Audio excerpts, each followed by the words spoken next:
G'day guys, welcome to Beyond the Tape, a podcast that usually focuses on rad people doing rad things in the industry, whether that's wrenchers, riders, media people, whoever.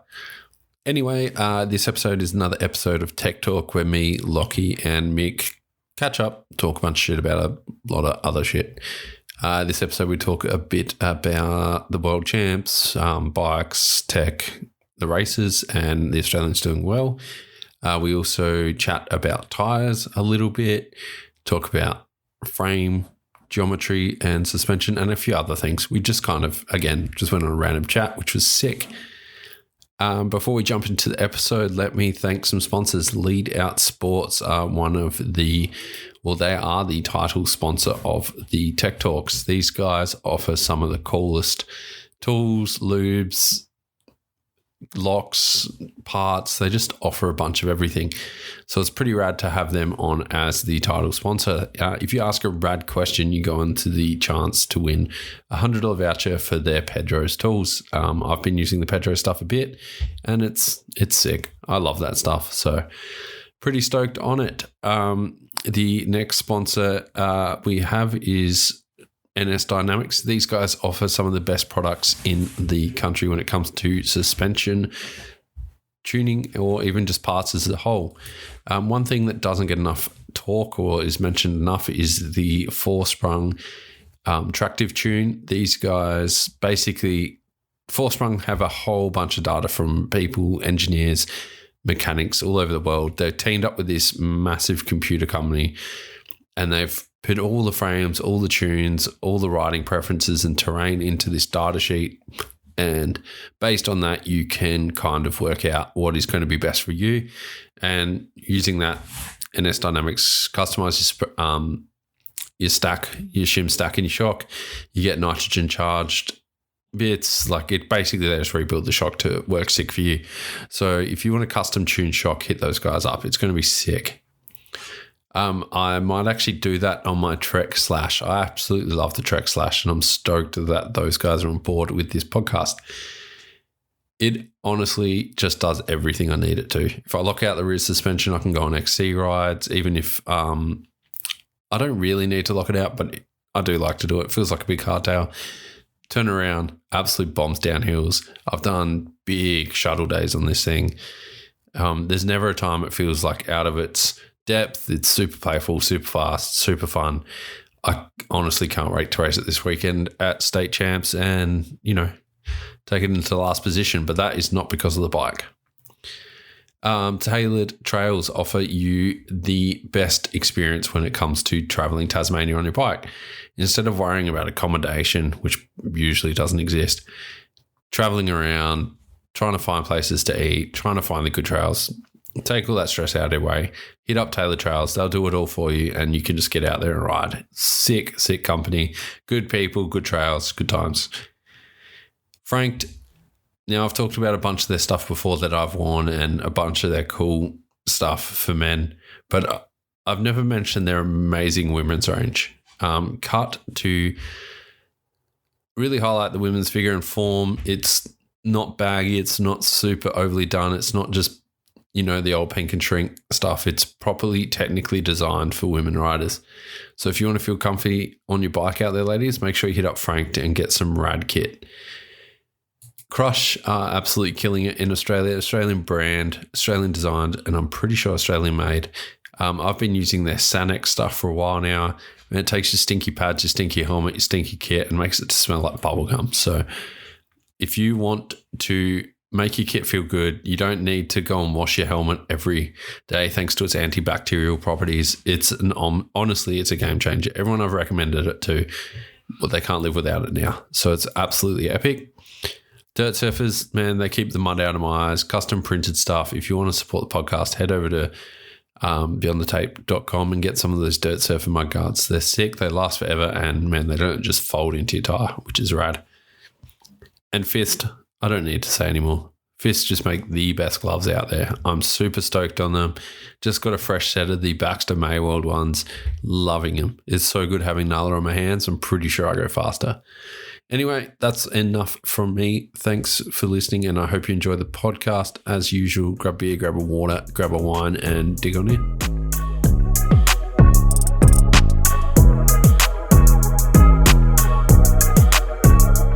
creativity. Is it? Yeah. I feel as though if you can eliminate stress on your eyes, your mind's just calmer.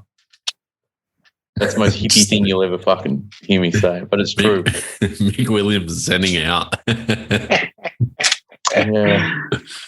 Kind of just like designing was one of those things you just got to have zero outside distractions. So just turn all the lights down. What are you designing? New mad bike shit? Trinity stuff. Oh, fuck yeah. Just going over everything.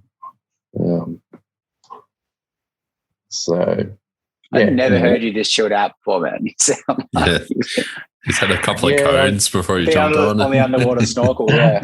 No, I had a really good ride yesterday, and I'm not riding that often at the moment. So I don't know. I mean, in a happy mood today, which is good. Just been playing the Gatorade saxophone. Hey, where'd you ride? I rode at Brownlee's joint. Oh, sick! Fuck yeah. Where is that? I can't really give too much away. It's in the high country. It's at his old man's place, isn't it? Yes. Yeah. I've spoken to him about it before. I was not trying to get the sneaky inside goss. It was just I couldn't remember where it was. Yeah.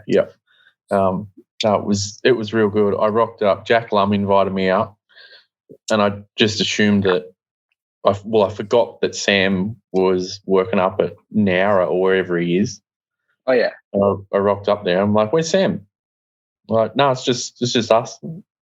And Mick, his dad was just shredding with us without Sam. That's sick. It was fucking sick. That's rad. Yeah, it was real good. I took the Trinity, which was real good. I think that's why I'm fucking stoked. That's sick. Yeah, that was good. Is it all holding together?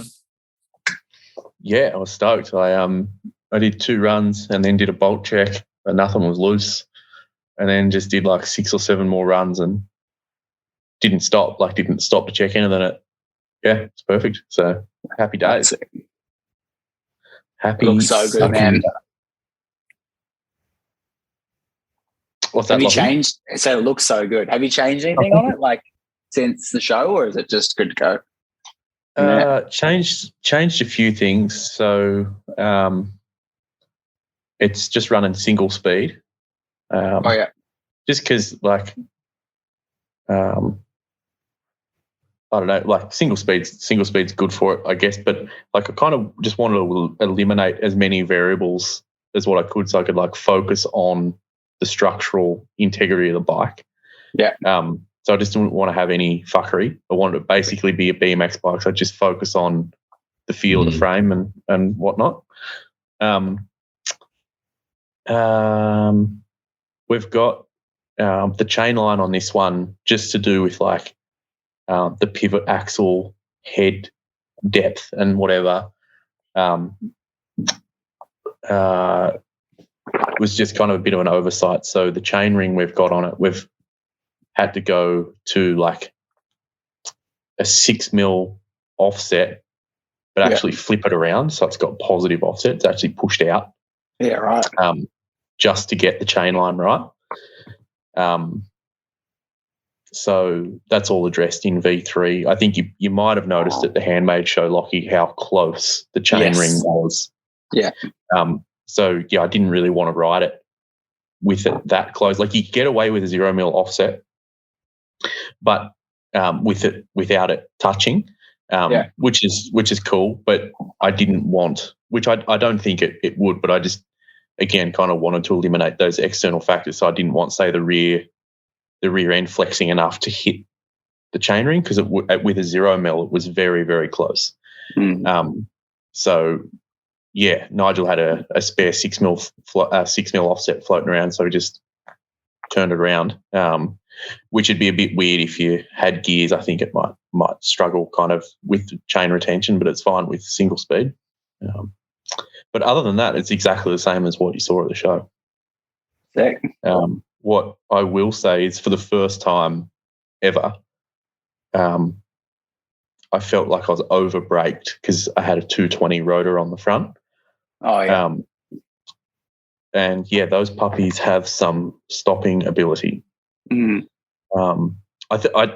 Overbraked is the wrong word. I think like the brake bias that you've got with a 220 on the front and a 200 on the back, it's just too far of an imbalance. Like the delta between the two is just too much. So I actually did the Baxter/Troy special today and swapped them around. So I'm going to go out on a ride at some point and suss that out. And I actually have good feelings about it. It's I've a been good running time. that for a while. I love it. I think I've run that since before National. Yeah. Right. I reckon I've been running it since January. It's the best. Yeah, for sure. It's a bit, the 220 in the front's a bit gnarly. Yeah, it is. And me and my intern Mitch just went on like a 2-hour brainstorm about everything of why it's good. And yeah, I reckon it's got some real clout to it because like in motorsport or whatever, obviously like you want to capitalize on the fact that when you brake, like, and the inertia and whatever, the weight of the vehicle, like you've got more weight on the at the like moving to the front of the vehicle. So you want to capitalize on the fact that your front brakes will have more stopping ability. Whereas on a bicycle, because that kinetic energy isn't as much, like you've got less pitch because you can counteract that pitch with your body. So it means, yeah, you can have more of an even braking, I think. So, and I think just the nature of the terrain you're riding is like, if you touch the front brake in a corner or going down something gnarly, you're kind of fucked. So it's like smaller tire and also it's just the nature of the terrain. I think it's really important too. But and I guess also like the weight thing. The largest amount of weight in a car and stuff isn't going to move forward as the car stops either. Whereas a rider wants to go over the front. Yeah, same with moto. Yeah. So anyway, there's so much to it. Me and Mitchell went on like a 2-hour, like we should have written everything down because we were going down rabbit holes all day. It was fucking awesome. He seems to be killing it. The new guy. Yeah, he's going good. Yeah, sick. How's that new rig treating you, Lachy? You what? Your new rig behind you? Yeah, it's good. It is behind me. Yeah, good. It needs a clean. That's why it's actually sitting there. It's good, man. I really like it. It's just simple. So different to what I was on before. It's good. Like I think today I actually like learning how to not break in corners again. Because you kind of it's not the end of the world if you break in a corner with it, but it's not as nice. But yeah, no, I love it, man. It's just simple and easy. It's actually a bit longer in the reach than my last bike, which I'm actually liking. I didn't think I'd like it being longer. That new Pike's sick. And then the little coil's fucking amazing. Like of all the bikes to test out a coil on with a hydraulic bottom out, it's the most linear bike in the world. So no, I think sick. I was going to get some lighter wheels after today just to lighten up a little bit because those zips are pretty heavy. But yeah, I like it. Sick. I didn't realize how heavy those zips are. Yeah. They're fucking heavy wheels. So like the set I have there is 2100, which is a lot. So I'm going to build up a set. I've heard really good things about the WR1s. There's a few sets I'm looking at. There's the WR1s. The guys at Railed were they did the math and they were like, could build one up for like 1,400 grams, which was like the Union Rim, I think it was. I can't remember. No, it was a Faction. Whatever the not trail one was below that. And then that sounded pretty tempting. And then there's the Reserve SLs, which are like 1,700 grams, which is pretty sick. And I was looking at the Reynolds today, which I never ever thought I would ever say that ever again after dealing with Reynolds wheels for fucking years with issues. But it's meant to be pretty good too. So it's something that I can like go a bit lighter on tire because I got double down on the back at the moment and XO Plus. I want to get XO and then just have a lighter set of wheels just to go do long Ks. That should be pretty sick. I fitted some reserves, not the SLs, just standard reserves, the newer ones to a customer's bike the other day, and they're fucking sick. Yeah, I was looking at a set at the shop down the road. They had the SLs and the normal ones, and I was like, yeah, these rims are pretty sick. It's pretty smart. They've got like so where the wall of the rim is, usually it'd be flat and then you have that concave. But these almost have like the concave and then it goes convex and then into the thing. Oh, really? So the tire has to pop over and then into the bead. That's cool. And it seems to work just really well. Yeah. Like they bead up super easy, but you can't unbead the fucking things to save your life. So fuck yeah. But yeah, no, I like it. Yeah, I'll give it a clean after this because it's pretty fucking grotty, to be honest. But yeah. Glad you're not looking at my bike. Fucking got covered in Stan semen all over it. Oh, really? Did you have to give the EXE back as well? Is that gone? It's going back tomorrow. Makes me so sad. Those rims were amazing. Those rims are real good. The Bontrager wheels? Yeah. I've actually heard really good things from a few people on them. And the warranty's really good as well. Yeah, like crash replacement within 2 years or something. Like they just replace them. Yeah. Yeah, I knew of someone who was doing things they shouldn't have been doing on the wheels, which they're just riding too hard kind of thing. And they cracked it and they just got replaced. They were like, oh, yeah, like it shouldn't have cracked. They were like, no, I was like literally doing the wrong thing. I'll pay. And they're like, no. So, yeah. Some of the best, or if not the best, after sales support I've had to deal with ever, which is sick. So you're going to get an e-bike now then? Or are you going to keep analog? I really want a rail. I want their full time, like full big thing. Just because we have e-bike downhill racing here. Oh, yeah. At the events. So you don't get the shuttle, you just pedal up. That's cool. And you get like 1.5 to 2 times the amount of runs because you're not waiting for people. Yeah. And then we do the same for enduro. So you have e-bike enduro class. So the little bike might be a little bit underpowered and not have enough battery for those big days. So but you definitely need battery.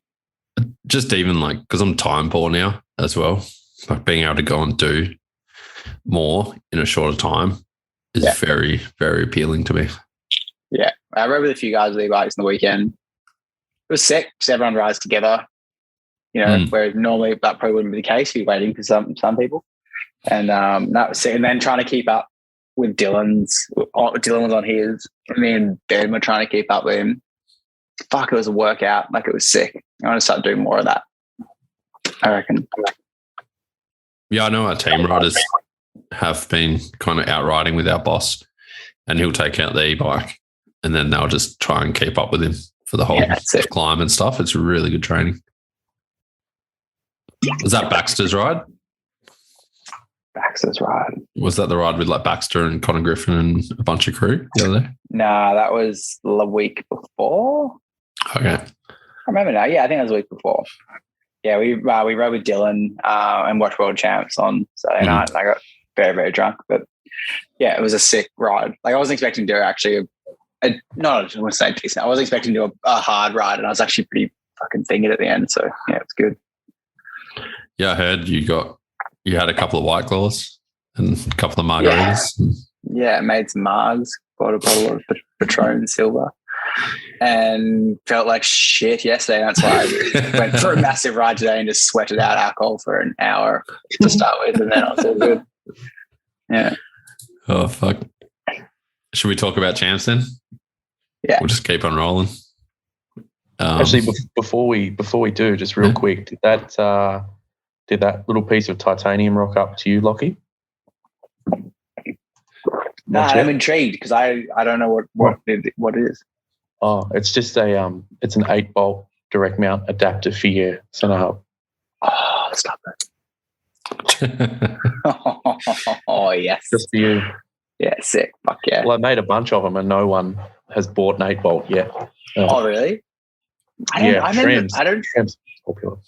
Yeah, I remember. I don't remember looking, but yeah, I've got a set of 165s out there that are staring me in the face. So, I saw in your story that you had a set of 8 bolts, and I was like, "Oh, I've got something that fits." Just laying there in the cupboards. Well, the only reason I took it off because I need the, no, I don't need the power meter, but I'm just trying to get fit. So it's tracking the fitness. But yeah, because the cranks I have it on at the moment are those Troy Lee ones, which are fucking sick.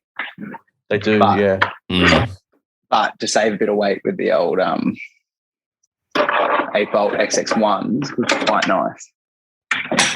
Do they fit a standard chainring? The 8 bolts. 104 BCD. Okay. Interesting. I think. Yeah, 104 BCD. Yeah. Yeah, it's the same as the Senab, which is even more handy. Super boost? For power? Just for those cranks.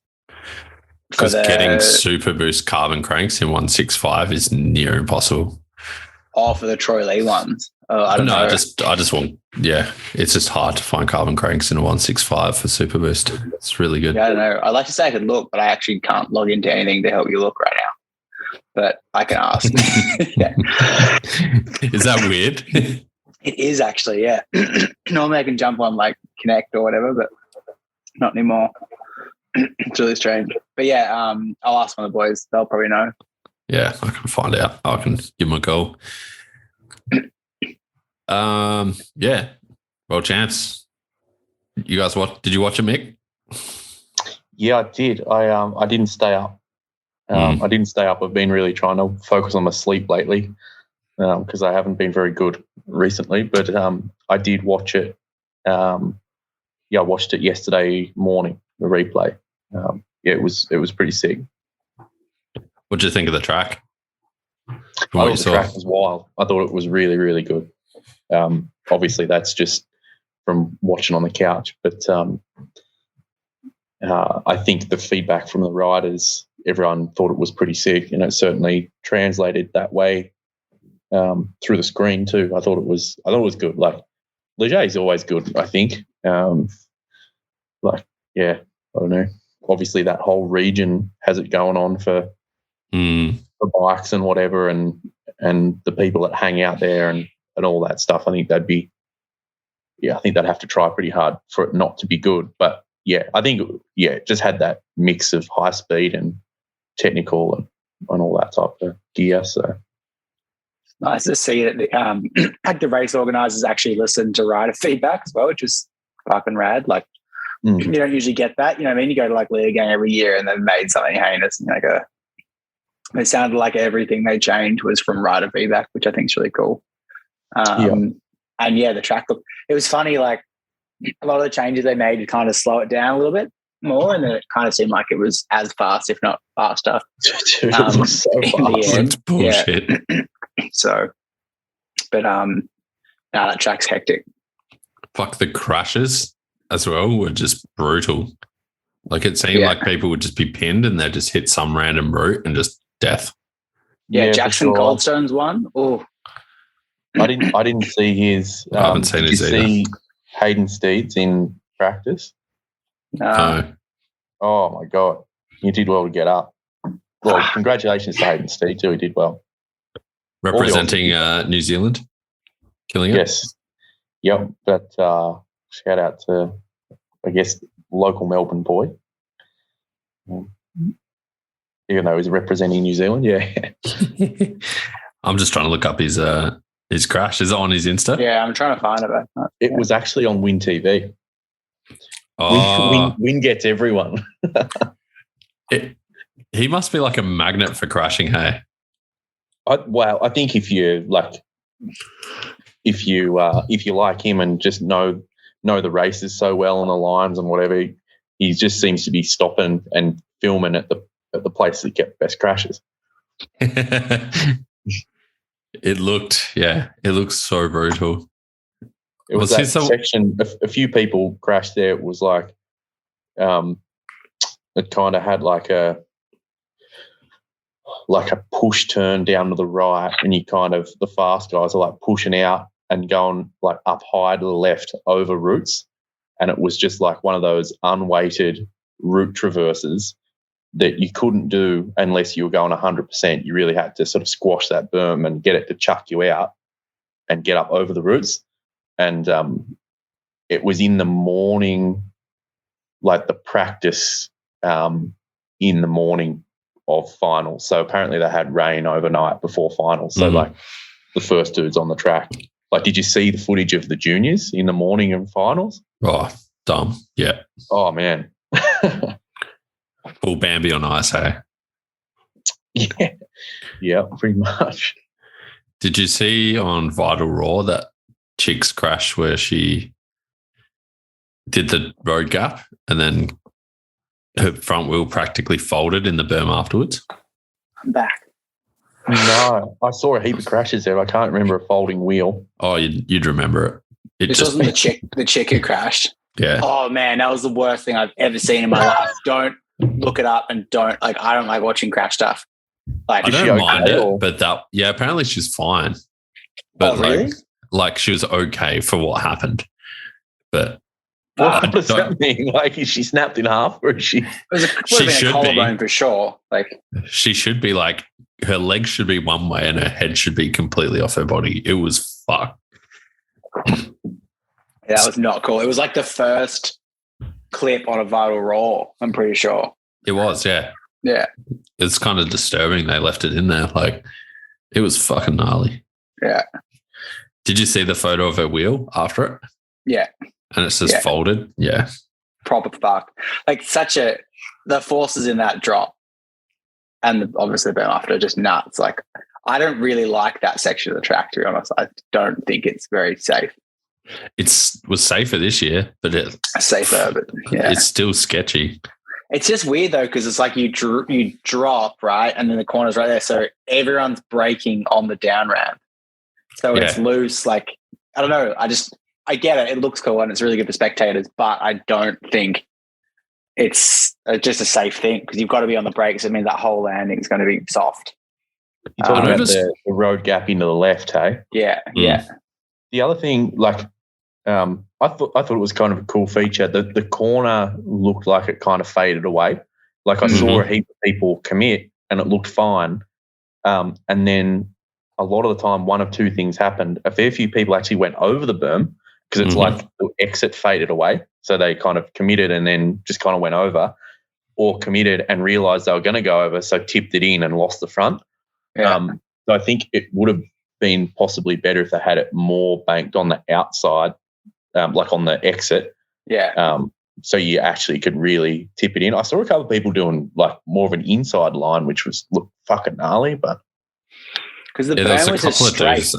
Yeah. So, there was a couple of guys that were like going off the left of the drop and then like drifting in and just slapping at the end of it. That was rad. What were you going to say, Lachy? I was just saying, like, it wasn't really a berm. It was just a mound that went straight, which is kind of weird because it's just like a bank. Yeah, it made way more sense to slap it really because there's no, corner to push into per se. It was kind of like just to stop you going off the edge. I know. I just thought it was kind of weird. No hate for it. I thought it was kind of weird. But like that berm section was kind of cool. Yeah. Down the bottom where there used to be like that steep section, but they logged it. Aaron Gwynn had a crazy inside line. He didn't do it in the race run, but he basically inside and straight lined 2 corners. It was pretty fucking rad. I reckon Gwynn's on a bit of a tear again. I reckon it's not long before he'll win one. He's kind of seems to have that second wind. He looked really disappointed in the finish line. Like really, really disappointed. So I think he wanted more. His teammate. Yeah, which is by one place. Still, fuck. I'm actually kind of stoked. I love Dak. I reckon he's one of the raddest riders. Yeah, I think he seems pretty rad. I say he seems like he's in a run too. Like, I'll be stoked if both, and I'm not the biggest Gwyn fan to be honest, but I would be stoked if they both get on a bit of a go next year. You know what I mean? Because they seem to get along with each other. I don't think Gwyn's had the best history of getting along with people, so it'd probably be good if they could work together and get some better results. And yeah, it is. I also like the fact that they're just not like they've kind of got a bike sorted now. Like, they've just been fucking tinkering for so long. It's frustrating. Whereas now I think it's kind of sorted, which is good. See, I think they're closer to to a bike that's, I think you use the word well, Lachy, sorted. Yeah. I know, just it was annoying to always see it not working. I don't know. Yeah. It's like, just leave it. Just get used to something. Like, at least they put a hole in the down tube so you don't have to take the shock out anymore, which is, a step forward. Yeah. Yeah. I have heard from reliable sources that it's very much based off a session, that bike. Mm-hmm. Yeah. So, but then they're using eye track, which is sick, from Radelaide. Oh, really? Yeah. Yeah, they are. Their idler position uses Hughes patent. Yeah, right. Which is pretty rad. Some pretty good showing from the Aussies though, like in juniors, Remy in second, and then in every category, true. I think. But yeah. Sasha Kim in sixth. Yeah, that was sick. The internet blew up. Who else was in that race? I'm trying to remember. It was Mario was in it as well. Yeah, Mario, he killed it. He had a huge moment in one of WinTV's from like the... Yeah, I saw that. Really? Yeah, full hang five nose manual. Yeah. Yeah. And pulled it back. Ollie Davis as well, 26. It's good to see him coming back after a big year, like a year off type thing. Because I think he messed himself up, eh? And then young 17-year-old Kale Foal from SA in 34th. Oh, how did he go? Yeah, sick. 34th, yeah. Yeah, good on him. With a crash. Like a high-speed slide out, so... Yeah, right. Was he first year? His first year, isn't he? Yeah, man. Yeah, first overseas race ever. Wow. Yeah, he's going to be on it. I'm not saying that because he's from South Oz. He's just committed. He's really nice. I met him a few times because he's on Fox. And, him and his old man, nice. Fun fact, his old man was Masters national champion in 21. Oh, really? Yeah. So now he's just known to me as the former national champion. And then Trent Bischow in 53rd, which is pretty sick. Yeah, go Trent. He runs some of my stuff, so stoked out. Junior women's was pretty rad as well. We didn't have a huge showing. Oh, I thought Elise getting 6 was amazing. Like, she's going to go places. She's super nice kid, head screwed on, fast. I just don't think she knows how fast she is sometimes, which is not a bad thing. So I was pretty stoked for that. Was that? Oh, she's so modest. Yeah. Kind of just quiet, to be honest. Yeah. Which is rad. And that whole family is pretty cool. She reminds me of Connor, like super shy, quiet and stuff off the bike. And then throw them on a bike and they just want to rip its head off. It's so sick. Yeah. So I was pretty stoked. Like, obviously it would be nice to show a few more places up, but I think she's first year, I think, as well. Mm-hmm. So that's awesome. Like, to get to be 6 in your first year, first time overseas, it's pretty epic. And against like hard competition like Hastings and Ham Street are fucking pinned. Yeah, 100%. There's such a big difference for the juniors. Like, there's this small percentage who are, pretty much factory, right? And then everyone else is full blown privateer. Like, it's such a different. You rock up to an event, and your team knows where they're setting up and what's going on. You know what I mean? Like, it's just such a different vibe to if you rock up with the Aussie team. You're just like, cool. Yeah. There's a little tent over there for you. Yeah. As you said, like, we have one mechanic for all 12 of you. Like, Yeah, I'm not going to go too deep into it. I've had enough of dealing with all cycling feedback. I get roasted online. But yeah, like Kale's dad built up his own toolbox and kind of just went over as Kale's mechanic because he knew that it was just going to be a shit show.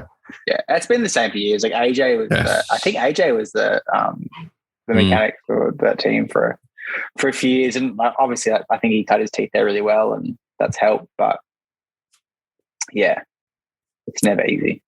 El Denoya? Yep. I don't know who that is. I had no idea who she is. No, she's a Queensland chick. She's fast. Okay. Well, clearly. She's she's Insta famous for that manual vid. Have you seen that? No. Oh, dude. I'll send it to the group. She's one of the best manualers I've ever seen. It's unreal. Yeah, right. Balance skill is way better than mine.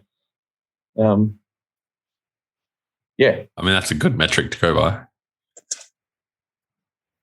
because you're obviously a BMXer. Yeah, I'm not that skillful at a flat, like, you know, when you're just cruising down a road and pull it up. I'm not bad at them, but Holy Elton is crap. way better than me. I'll send it to the group.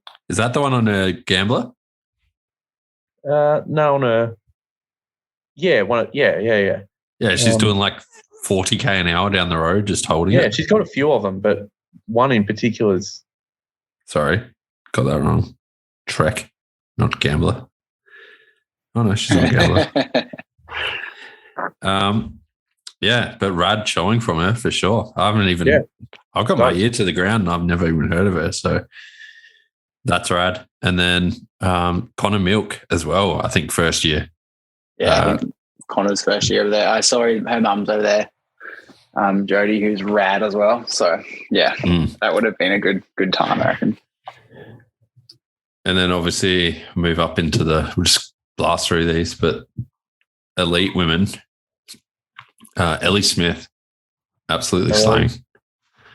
I think that's pretty sick to see her up there. Yep.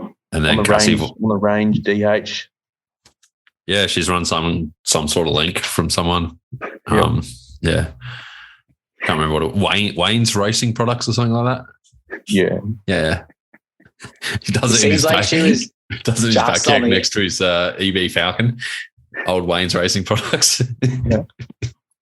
Seems like she was just on the end of that real tight second, pretty much. It sucks, you know what I mean? Like she's 26.6, but then, you know, a second faster, and she would have, a second a little bit faster, she would have been like 13th, you know what I mean? Not that it's a bad result, but you know what I mean? You just get on the backside of that bubble, it's never fun.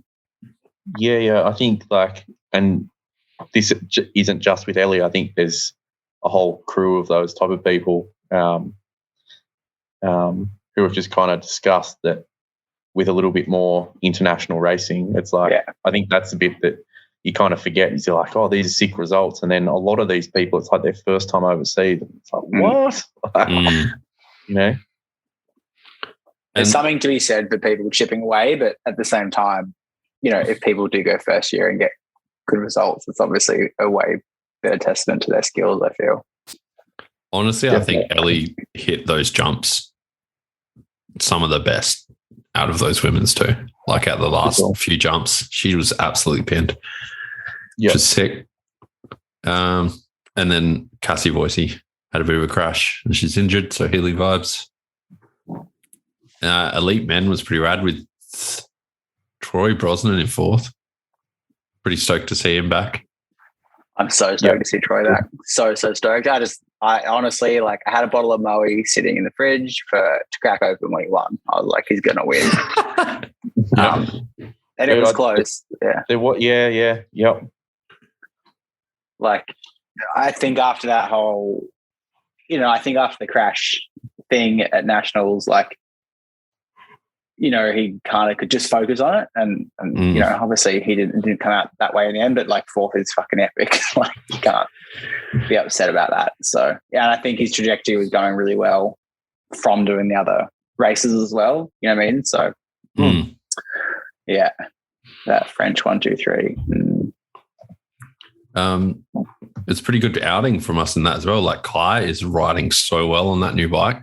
He's charging so hard. I spoke to Kai about that at the start of the year because I was dubious with how those bikes work. He was on the new bike for just suspension stuff, and he's like, it's really good when you're riding fast. And I was like, well, that's the perfect race bike. You know what I mean? Like, you know, the suspension might not be amazing just riding around, but at the end of the day, it doesn't really matter if you're just riding around. So that was pretty cool. I suppose the other only kind of Aussie we missed is Ollie in 6, I suppose, if we're going down the list.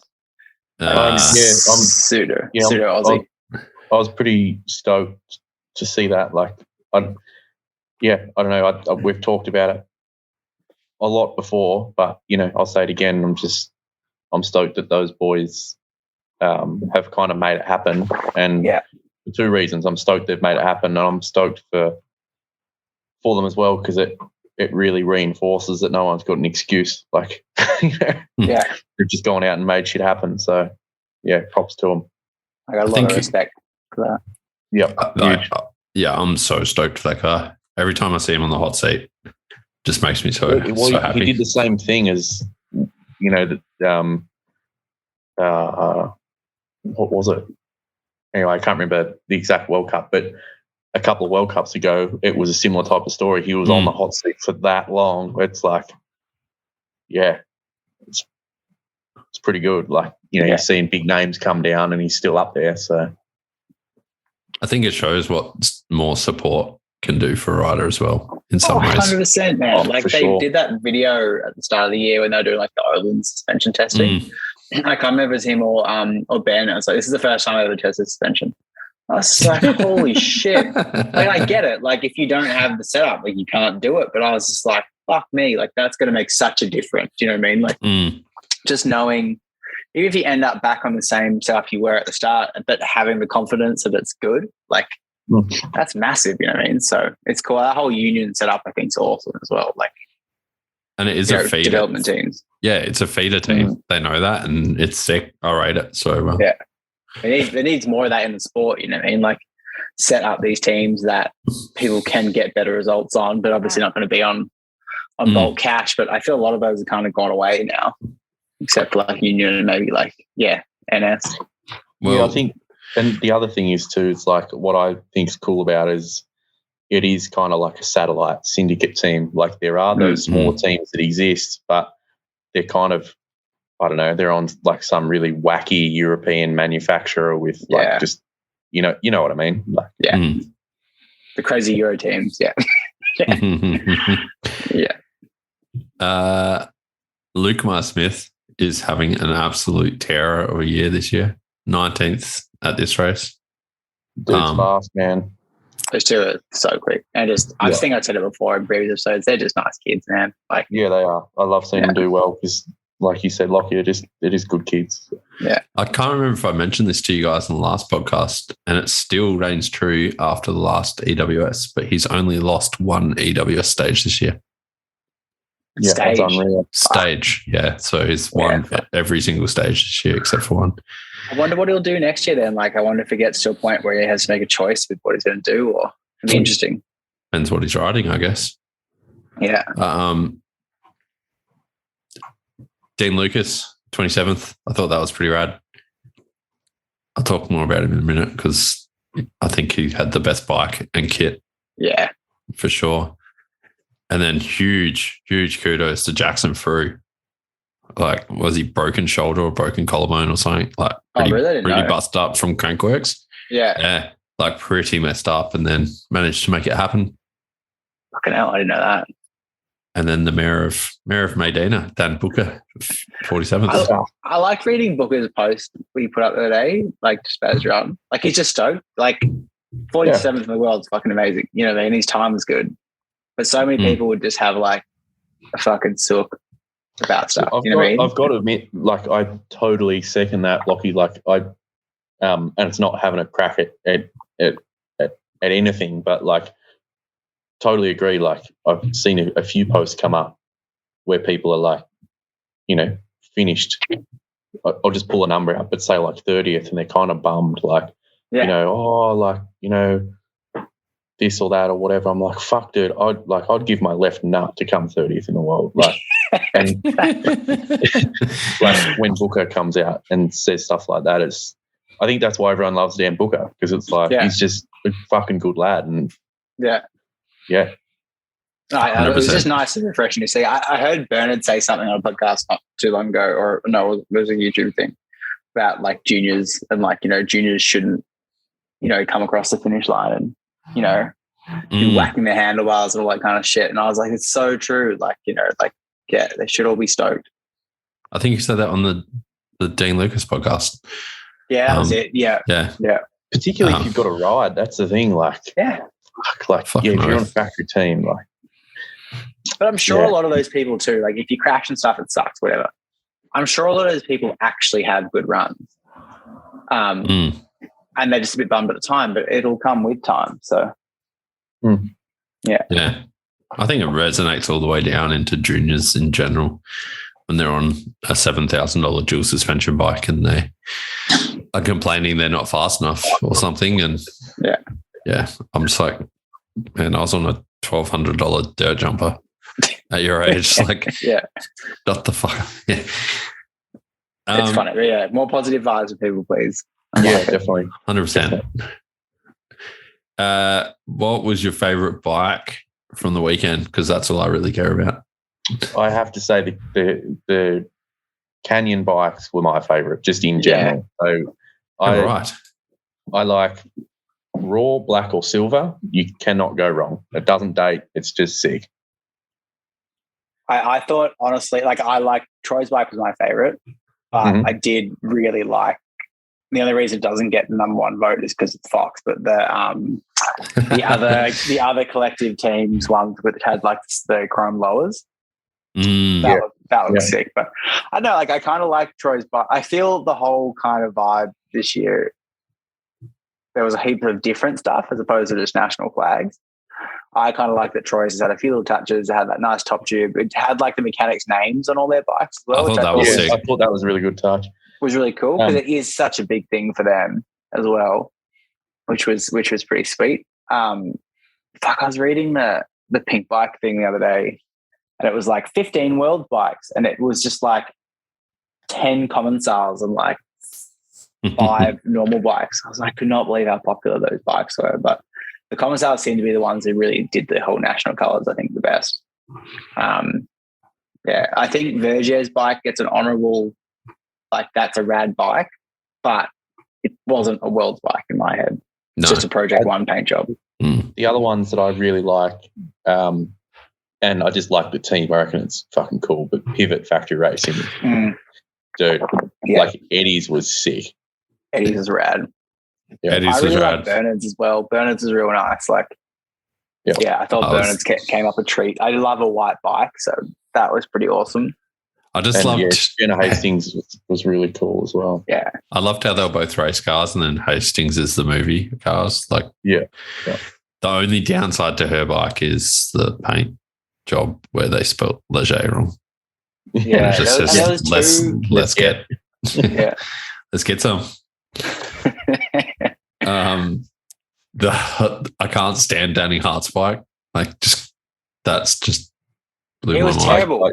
I saw that, and like, to be honest, like any bike, this is not to hate on Magura, but just ditch the fluoro brakes. It looks terrible. I think,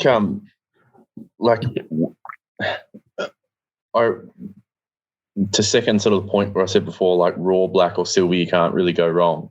Yeah. Is because I think that stuff doesn't date. Like, I actually liked the Fluoro Magura when they first came out, but I don't now.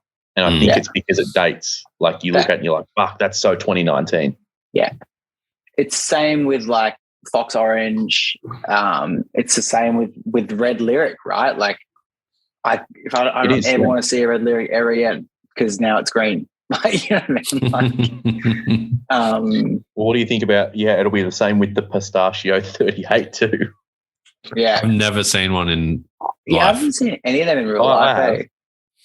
They look pretty cool, but they'll date. Yeah. I know that Argyle from 20 years ago looked pretty sick still. So yes, that was sick. The mint green pistachio. Yeah. I don't know.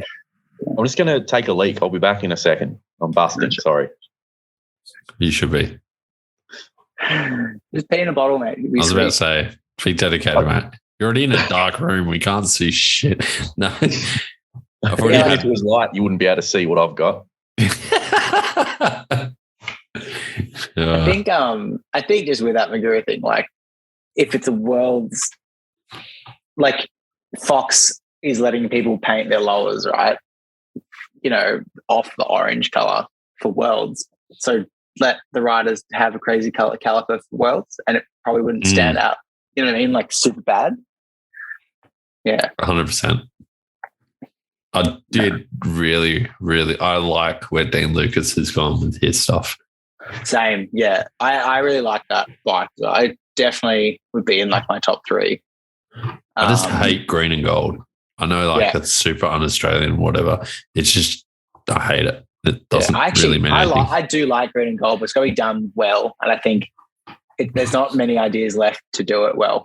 You know what I mean? Like, yeah, it's hard. But I just like, I don't know. I think Dean's is very socially switched on. You know what I mean? Like, I don't know if socially is the right thing, but I think it's nice to tip of the hat to, you know, the people who pretty much we stole land off.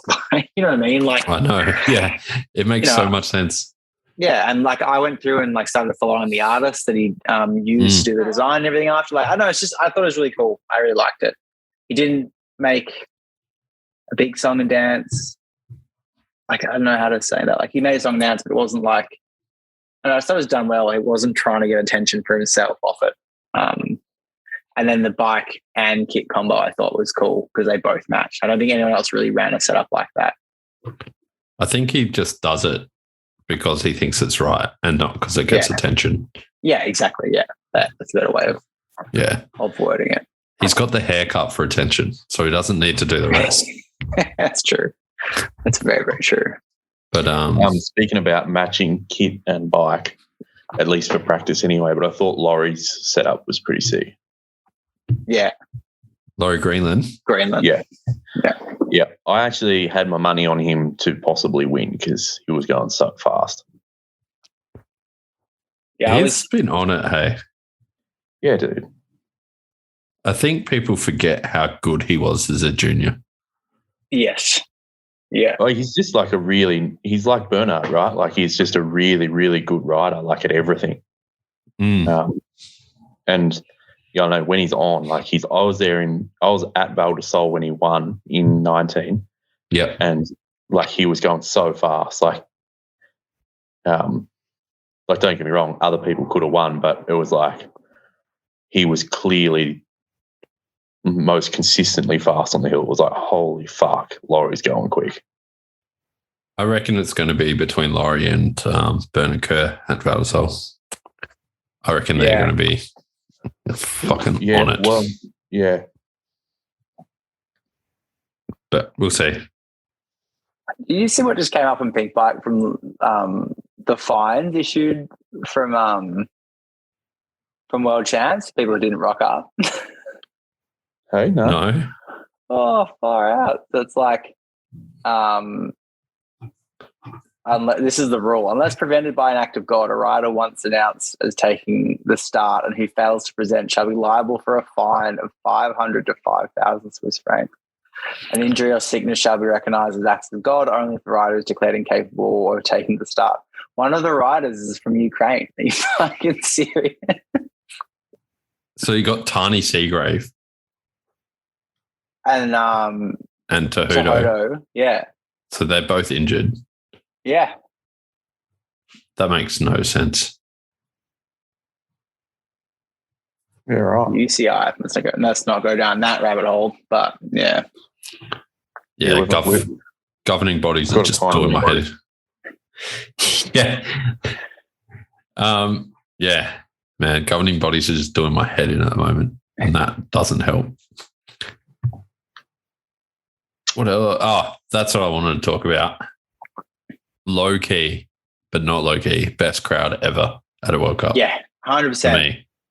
Yeah. Oh, man, the French, like anytime there's a big race in France, it's going to be a good crowd. Well, I heard like my mate was a couple of guys like were out taking photos of Fletcher Media and I always forget his name. But they said they had their ears ringing for like 2 days. That's sick. Yeah, because it was just so loud. I messaged like a girl I know who works at RockShox. It's like when like it was the top 3, I was like, watch out for flares. No joke.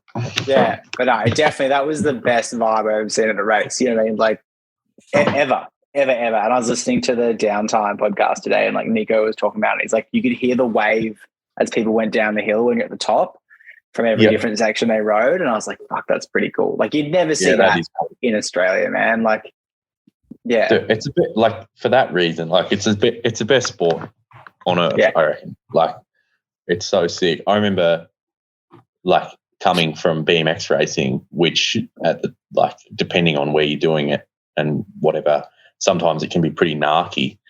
But I remember going to my first mountain bike race, and for that reason being like, this is the fucking sickest thing ever. Like no matter who's on the track, everyone's fucking stoked. Yeah.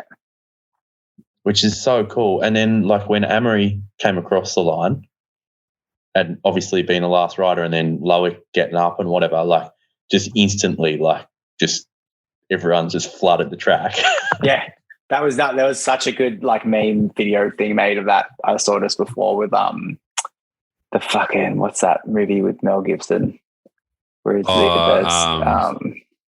Highlander. Anyway, he's like, Braveheart. hold, yeah, go. It was so good. Like, yeah, it's epic. I don't know. It was just, like I had so much FOMO. I was like, I just want to be there right now. Oh man, all week it was hurting my soul. I nearly deleted Instagram. I think Nigel Reeve from NSR had a story up because he was there, and his story was something like because he was like right near the finish line. He was filming it, and it was something like, "Did France win?" I think I saw it actually. Yeah. That was real good. Did you see Sven Martin trying to get podium photos, and the police were telling him to get off the podium, and he just barged through the police? Yeah, no, I didn't see that. That was fucking good. Yeah, but that's just full Europe, right? Like that. Yeah, just Europe cop. No, you can't come through. It's like I've got a fucking media jacket. Like to be honest, like Sven's probably in the right. You know, it's just I was going to say before too. I was stoked it didn't rain. That was the biggest thing. I was like real worried about. Not that if it rained the whole day, it'd be sweet, but it was meant to rain at like 3 or 4. And it would have been shit to like have changing track conditions, I feel. So that was awesome that didn't happen. Well, I think, last Lachy like World Cup was in the wet, and it was like that last traverse was just fucked. I mean, that's where Reece Wilson did the Jesus air. But Flying Scotsman. Yeah. That was sick. Yeah, Matt Russo. Sorry, was the photographer. I couldn't remember his name. Always forget it. Took him 45 minutes to get away from the podium. Wow. Because he was right at the front. And I must say, the best exit of World Cup podiums ever on the top of that police buggy. Yeah. Just surfing on it. It's fucking amazing. Oh, man. The amount of shit that would have gone on. Yeah, man. Like, Lachy and Morzine, you can party pretty hard anyway, but it's like genuinely scared. Like, so many people really hungover. Probably still. Scared. Well, I think like Geordie Cortez and stuff, they didn't want to leave their hotel room. They're like, really? I just don't want to go out there because it will be fucked. I haven't watched any Dialed yet, actually. I need to catch up. But yeah. You know what I didn't see a lot of, and probably because I haven't watched Dialed, there wasn't a lot of tech. I don't think they cool. Could be. It's a bit tight. I heard a really interesting one on Downtime podcast from Nico. He was running Assegai front, but chopped out the intermediate knob. Yeah, probably because he can't get a DHR until 2027. That was interesting. And then, but I don't think there was a lot. I think everyone's shit's pretty dialed by this point in the year, you kind of hope. He chopped out the intermediate knob being like the row of 3. No, like that little fella. The little one. Yeah, I've chopped that out before as well. Oh yeah. It feels pretty well the same. It just clears a little bit better. Like for dust, it doesn't surprise me that at least one person was doing it. I reckon there might have been more, but I thought about it. I had to I've got Assegais for this weekend, because it's literally the only tire I can get in downhill casing. That's not a bad thing. Our guys are sick. They're a bit slow and they're heavy. I hate to, but they're sick. Don't want to rail the conversation, but I have been riding those good years the last few weekends, and I'm actually pretty impressed by them, to be honest with you. Fuck yeah. Who does that? A rear tire is a rear tire. So it's kind of, as long as it's got edge and it slows you down and doesn't have like mad tire roll, it feels good. So but that MGF feels pretty good. Like it's the closest thing to a Michelin that I've seen. Oh yeah. Which is always promising. True. Yeah. It's a thick boy. Like it's like an equivalent 2.6 of a Maxxis. So I'm going to try it on a thinner rim because at the moment it's on a 30 mil rim. So I'm going to try it on like a 25 just to get more bulge because I reckon that might, it should make it thin up a little bit and more round on top. But I rode it at Narby, and anyone that's ridden it at Narby when it's wet, it's just fucking horrendous. And I never felt like I didn't have front grip, which was super surprising. That's cool. Yeah.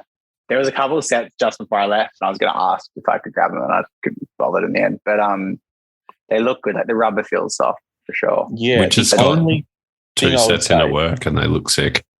Yeah. The only thing that I'd say, and this is why I'm tempted to try a thinner rim, is that I reckon I'm no tire expert, but I just have this feeling that like the side knobs are spaced quite sparsely, like they're quite far apart. And I reckon if they were just a little closer, it could help a little bit. Okay. But actually I'm pretty stoked. Kind of glad it went down this route. I didn't mention it in the group chat, but I kind of wanted to do a bit of a deep dive on tyres. If you guys are keen. I don't know if we've done it before. I'm not a tyre expert, but yeah. I don't think there are many tyre experts, are there? I don't know. Mr. Maxxis would be. I reckon that's about it. What did you want to ask? How much salt did you have in those margaritas the other night? No, I wasn't salty. I was being serious. I was like, I'm sure there's a couple of experts, but they'd be from the brand. You know what I mean? Like you never hear. Yeah. Need a sip of my Gatorade, mate. I'm not being salty. I'm not being salty. I'm being serious. Yeah, it is funny though. Like it would actually be cool to see like more tire tech. I feel from brands. Yeah. I think like obviously tires have come a long way since like the 90s and early 2000s, but it's pretty crazy the tire, and like obviously there's a price point thing, but like it's pretty crazy the tire tech that goes into particularly like motorsport, like MotoGP and F1 and that type of stuff. Like just how much money those tires are worth and what goes into them. I mean, they don't last bugger all. But I have always thought that if a tire company would have put in development for like a one run like World Cup tire, how sticky and how tacky you could make it. But again, I'm not a tire expert. That's a domain I don't understand. But. So there were some gnarly Schwalbes I remember seeing back in the day when the team had Schwalbe, that some of the first rides that people had, and they were compounds that were very, very soft. They weren't like a one-run tire, but a few of the boys like used them after the World Cup in Wallsend. They lasted like a day. I've heard of that. Because I remember hearing, I've forgotten who was saying it now.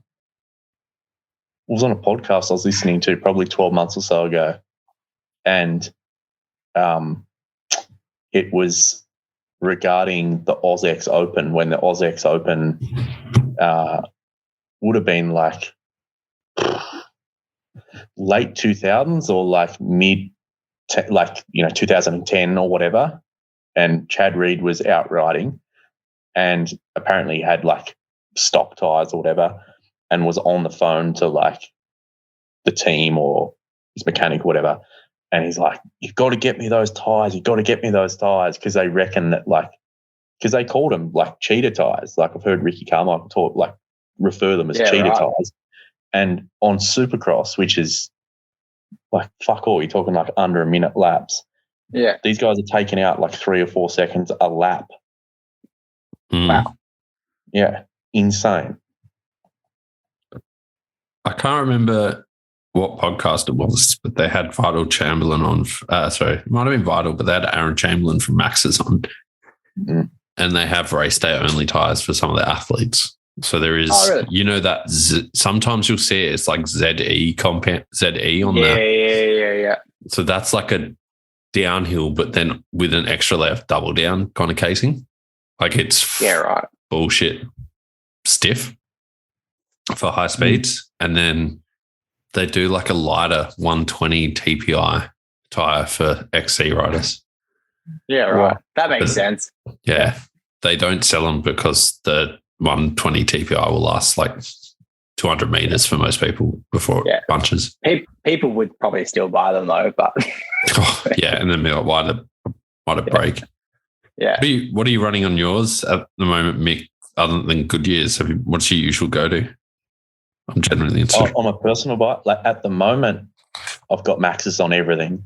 I feel the good thing about Maxxis, I will say, is that no matter the domain or the discipline, they make a tyre that's really, really fucking good. So it's like you can stick to one brand over every bike and have like the best tyre. Like on my dirt jumper, I've got an Icon and an Ardent Race. Mm-hmm. Sometimes I run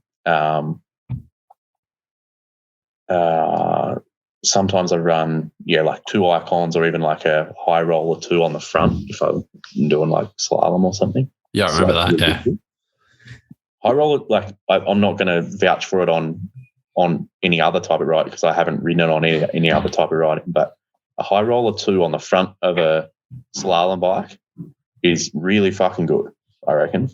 You run it really narrow, right? It was like a 2.3. 2.3, yeah. Yeah, so the knobs are really small. Knobs are real small. It cuts in, but yeah, because the knobs are real small and they're not very high and they're super ramped, is you don't notice much extra rolling resistance, but it's got heaps of fucking grip. Mm-hmm. Like loads more than any other, say, XC down, like dirt jumpery type tyre. Like it feels like you're on a downhill tyre, but with the weight and rolling of, and people, like slalom people have been on that for a while. Like that's been like Jill Kuntner's go-to. Like Caroline runs that. But yeah, anyway, that was a bit off on the edge, but my Meta, I run an Assegai front and mainly a DHR2 on the back. I had a dissector on for a while just because I wanted to test it out, but didn't really like it. Rolled good, but yeah, wore out real quick. And then downhill, I'd usually have the same DHR2 Assegai front. And on my Meta, I'm not much of a pedaler, really. So I just kind of go downhill casing all the time because I'm just like, I'd rather have the security because I don't really get along with EXO casings. I've only tried to double down once, but I just go downhill case. Yeah, I think the weight difference is tiny. Yeah. I find that sidewall dampening of a DH is nicer. You don't get bounced and like basketballed as much. Well, the other thing too is like I don't really like I feel as though like I like a downhill sidewall, and the other thing is like you don't get crazy like tire roll. And although like obviously the bikes are different, like the Meta and the downhill bike is different, but like the contact patch on the ground, I like having the same tires between bikes because like same pressure, same tires, like feels kind of the same. I'd like I'm kind of a bit of a fan of like not super low, but probably lower than average PSI in the front. And I feel as though that's why I prefer a downhill case because it doesn't get crazy tire roll. It kind of feels like you get away with a heavier sidewall. And I feel like on the Goodyear point, I actually feel like you could get away with pretty crazy low pressure because the sidewall, particularly on the MTF, like it's quite high, but like pretty solid sidewall. I feel like could drop a PSI or two in the front, and it would still, like, you'd have a big contact patch, but it wouldn't feel rolly. But that's just my 2 cents. I agree. In saying that, though, like, I've tried a heap of tyres. Like, I had a few years ago when I was doing some racing, I was getting some free Kenders for a while, like when they, like when Aaron was on them and whatever. I really liked the Hellcats as a front tyre. They were shocking as a rear tyre, particularly in Australia, because, like, they were quite aggressive. They kind of looked like a Schwalbe, like a Magic Mary. And they were quite thin. They were like a 2.4. So if it was like loamy, like unreal, because they were kind of soft compound, but like real spiky, like really defined side knobs. Like if it was loamy, it was fucking sick. I actually got onto them because I was doing a race at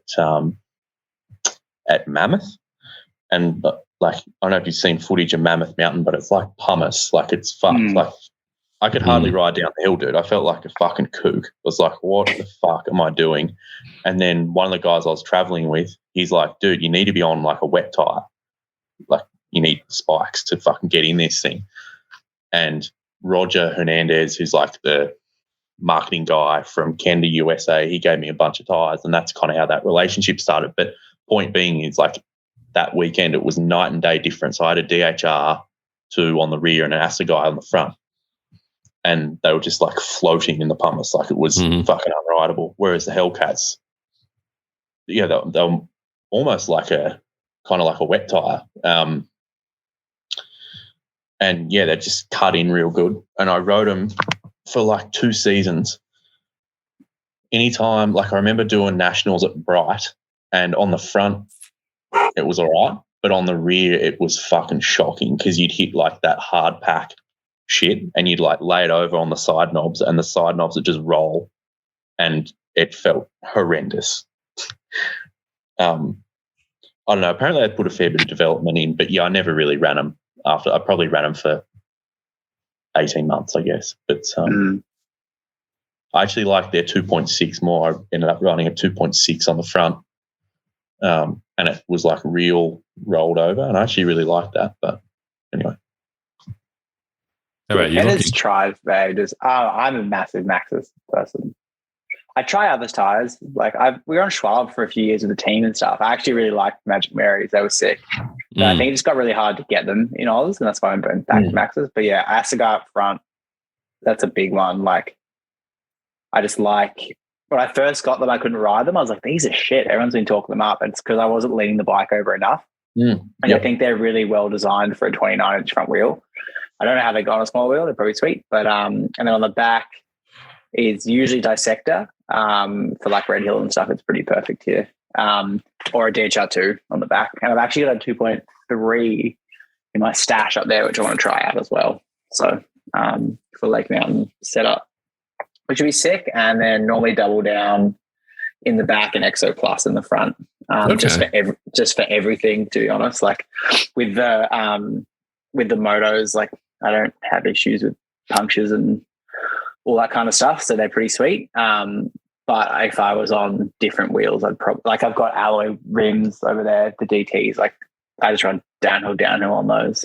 But they're my downhill wheels. But yeah, I like a lighter casing, and then that's kind of what I run. Yeah, right. I didn't. I guess it makes sense with those wheels. I find with DTs you need to run a stiffer casing sometimes, because that bead interface is quite narrow and can cut. Yeah. I think the other thing too is, like, and this is going down like such a, like, I know like Jared Graves and whatever do a lot of testing with this, is like mucked around with obviously like inserts and then all of that, because like at first, like, I didn't like tubeless in the rear at first, because I felt like I had mad tire roll. I wanted to run like 40 PSI until I got used to it, because I swore I was just going to be tearing the tire off. But with a downhill case, you're doing pretty good to do that. particularly like a wire bead.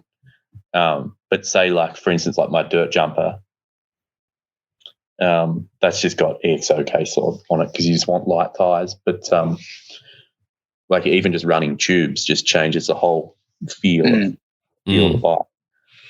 Like I was running tubeless front for slalom stuff on my like at Highline when you were there, Darren, which was sick. Like it hooks up so good, like 26 EXO high roll on a dirt jumper, like just insane fucking grip, but so much grip that you'll bend the tyre. So yeah, I went back to tubes for a while on the downhill bike for that same reason. I just found the tubeless was just, they were moving around and dancing around too much. Like if you were really tall. Dude, yeah, if I was riding park and just doing jumps, I'd run tubes. Yeah. At least in the back. Yeah. Yeah. I've got a video like jumping Dream Track at New Zealand, and I had tubeless. I'd just taken my tube out of the rear, and it was the scariest fucking thing ever. And you can see it like literally squirming the whole way up the takeoff. Yeah, right. And it's like fucking frightening. But I was on those Hellcats, so maybe that was half to do with the shit too. You guys are you running inserts at all? No. I fucking hate inserts. I did too. I did too. But it has stopped me rolling tyres as hard. And So I've just never been hard on wheels. I think that's why. I'm not hard on wheels. I'm hard on tyres. Yeah, okay. So those Pirellis, like I ripped the bead, like the actual bead insert that would lock into the rim. I ripped that out of the tyre. Yeah, right. On a few of them. Like I've torn the sidewalls of Max's in corners before, like deformed it and stuff. I think it's just because I'm fat and hitting corners way harder than I should be for my size. Not that I'm going fast, I'm just hitting them harder. But the inserts have stopped that. And then yesterday I absolutely smoked a rock. Smoked a rock so hard. It pinched my tyre. So there's a hole in the top, a hole on the side, and a hole through the push core. Yeah, right. But my rim is fine. So that's pretty good then. Yeah. Pretty stoked on that. But yeah, tyres are interesting. I think more people could mess around with them more. Oh, dude, I did testing on tyres with my mate Chris when we used to race at a Rimba years ago. And that was to find a tyre that we could race at a Rimba and get good times on. I ended up crashing in finals, but I think I qualified like third or fourth state champs.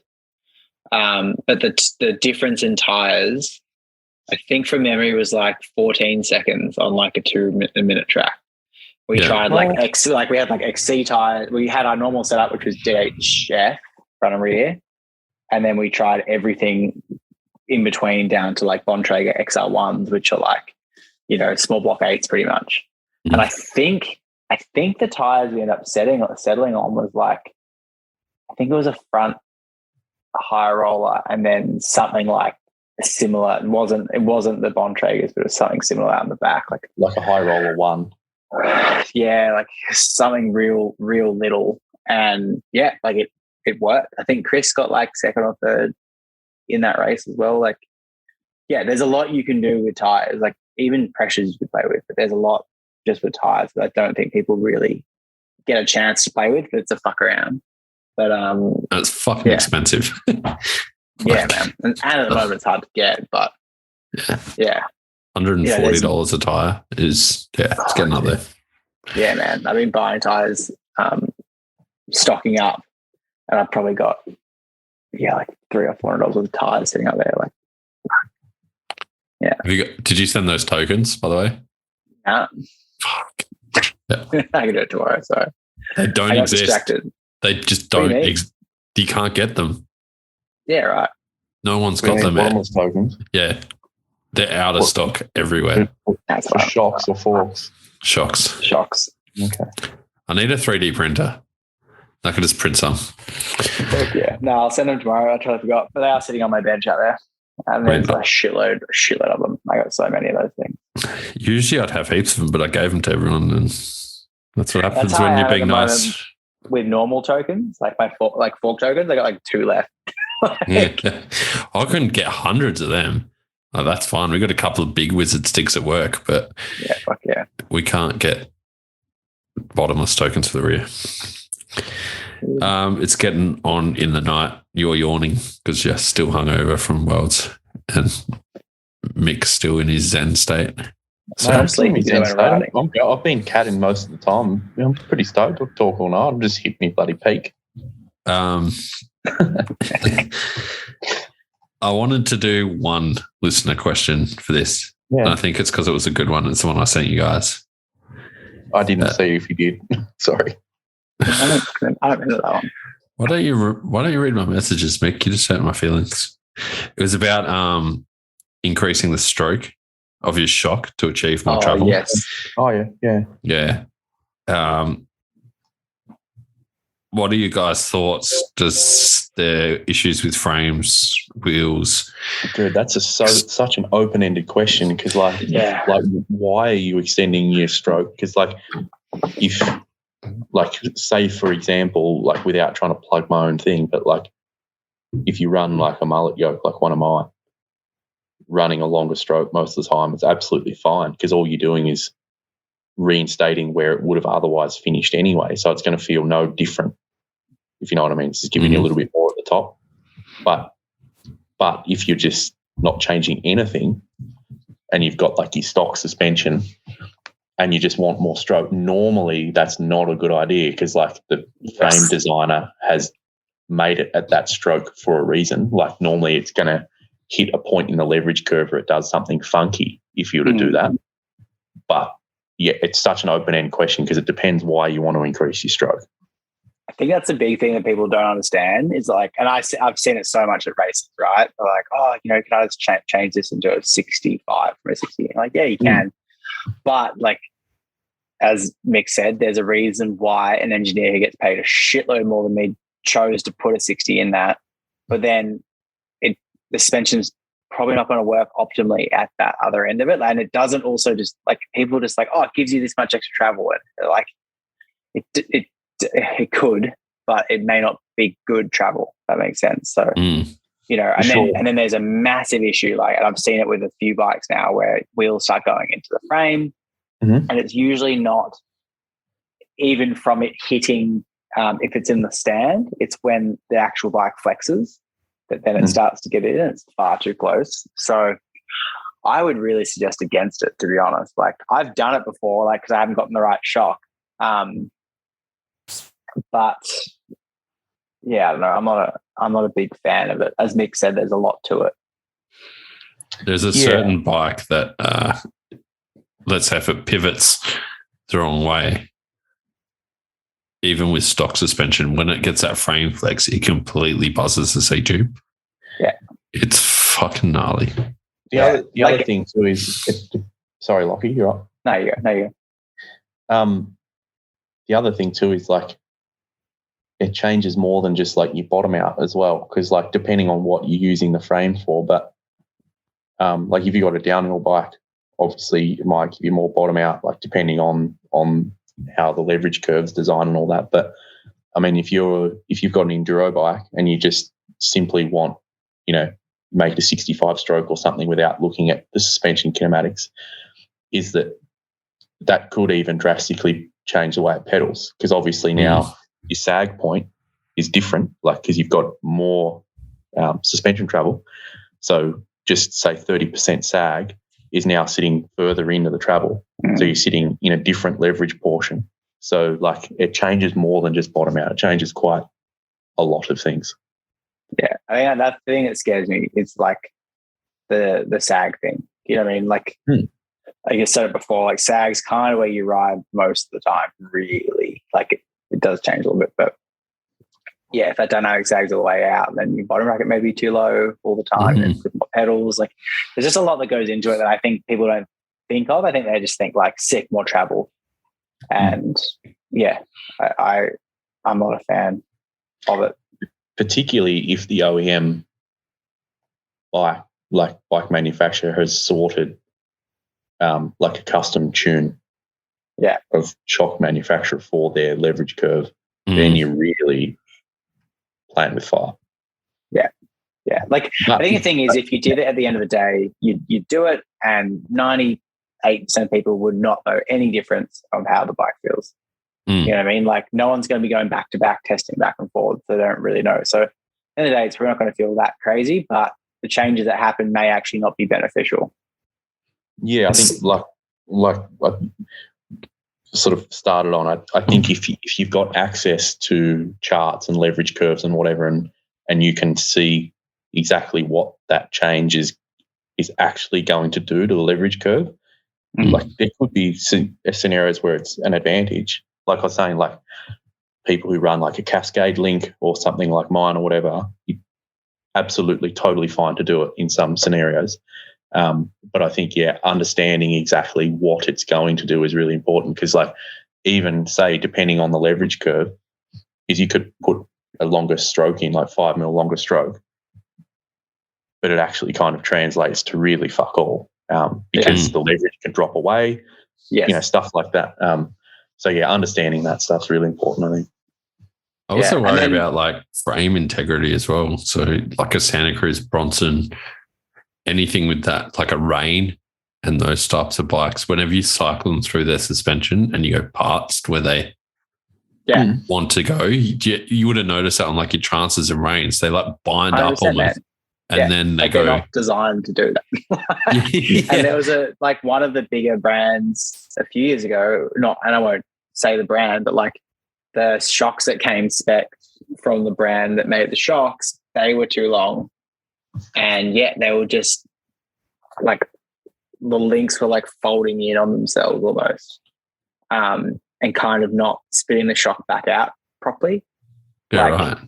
Yeah, it was pretty gnarly, and that ended up cracking a lot of frames apparently. But I don't know. I just think like if someone recommends a certain stroke, do it. Unless it's something where it's like a transition. Like I was looking at the Spur the other day, you know what I mean? And they're like, you can make it a 40 or a 45 and it does this. Like if it's designed around it, do it. But if it's not, like I'd probably suggest against it, because it could end up in very expensive tiers.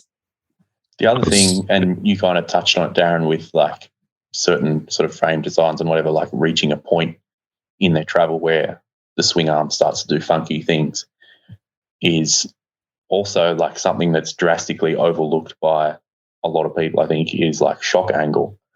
And you can model this on linkage software, and like we've modeled it quite extensively on the Trinity, and like you go down a rabbit hole with this. But even say if you've got a shock, depending on how your shock's mounted and whatever, but I mean your shock has kinetic energy. So like if your swing arm moves and it's changing the angle of the shock, and you hit a bump and the shock is like, you've got the shock's quite heavy and it's flying forward really fast, is that's got kinetic energy which will want to buck you over the front. So if you're reaching crazy shock angles by increasing the stroke, that's what a major thing you've really got to look at on something like linkage software, to make sure that it's not doing something crazy if you increase the stroke. Because that's been something we've looked at on the Trinity a lot without trying to plug that. But if you look at like the suspension cycle video that I put up the other day, is the shock pretty well stays dead flat. It cycles very, very minimally, but the aim of that is actually limiting the kinetic energy of the shock. Because if your shock goes past, say, like 90 degrees or something, is it changes like the center of mass of the bike. Like it changes how the thing feels quite significantly. And like Moto have put a lot of development into this. Like you read about KDM and all that type of stuff with like PDS and like shock angles and where it's mounted and the leverage about that. Like it's fucking crazy, man. But anyway. That's a good point. If there's extra force going through that shock angle as well, does that mean there's more force going through the shaft and potentially binding the shock? And that's what I'm saying. Like let's say, and this is just total hypothetical scenario type thing, but that shock angle is really important, because depending on how your suspension linkages and all that work, is that a lot of the time that shock angle doesn't move through like a linear rate. It's logarithmic, so it'll like like leverage ratios are often logarithmic. It's like it'll change and then start to speed up its rate of change, if you know what I mean. So if you add more at the end, its rate of change is going to speed up, and it might go past a point of like, say, top dead center or something like that. So you might end up with like some real big issues there, potentially. It'd be even worse on a yoke Trundle? bike. Yeah. Well, and that's why I bring it up. So, for instance, if you've got a yoke bike, you're right. So, like the Metas or like some Specialized and whatever. So, if you've got a yoke that's clamping a shock at 90 degrees, like perpendicular to its motion, is that quite often, you're right, is you see chewed out yokes or chewed out shocks or snap shock shafts or whatever, because like where that system, because a yoke is basically just extending the eye to eye, and where that system wants to pivot is where the shock meets the mouth of the yoke, right? But if your shock angle is fairly flat, is it doesn't want to pivot in the middle. It'll choose like path of least resistance. It'll choose to kind of stay pretty flat. But say like on a Meta, for instance, if you just chucked a long stroke in there without, say, running like one of my links or whatever, is that the shock angle could reach such an angle that it wants to just buckle in the middle. Like a Titanic, it fucking stands up real high and just buckles in the middle. But you're right, like the yoke scenario is a really good one, and that's why shock angle should really come into it. Don't do it, kids. Do it if you know the maths behind it, but yeah. It's not as simple as just chucking it in. It's not. Like I should pull up linkage software sometime and talk about that type of stuff, because it's pretty cool. Like shout out to Hugh and all those guys like behind linkage. You can actually look at all that and stuff. Because it's real cool. Sick. That's why I wanted to do one question, because I knew that would be huge. Brad, you guys got anything else you want to talk about? Anything cool in the pipelines? No.